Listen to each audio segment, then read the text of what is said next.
Նորից ակտիվացել են խոսակցությունները Եվրոպամետության մասին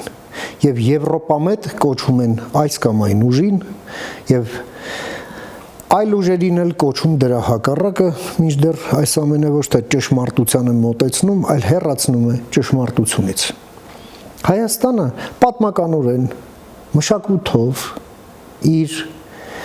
հասարակության հյուսվածքով արդեն իսկ եվրոպական երկիր է եւ խոսք կարող է գնալ միայն դրա իրավաքաղաքական ամրագրման մասին։ Բնականաբար այդ ամենը պահանջելու է հետևողական աշխատանք եւ պահանջելու է նաեւ ջանքեր եւ ժամանակ։ Ամենակոնսերվատիվ տվյալներով Հայաստանի բնակչության 59%-ը հենց ունի այնպիսի տրամադրություններ, որը կոչվում են Եվրոպամետ։ Իհարկե կան մարդիկ, ովքեր ասում են, որ դե հա, իսկ դա նշանակում է այդ բոլոր ձայները իրենցն են։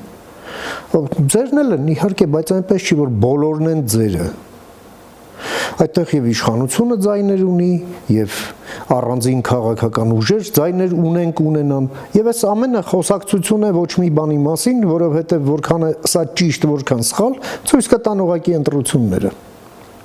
Իսկ հիմա ամենակարևորն այն է, մենք ընթանում ենք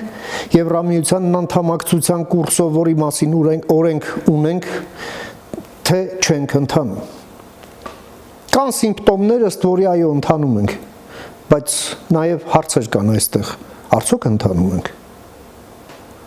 Այդ հարցերի պատասխանները մենք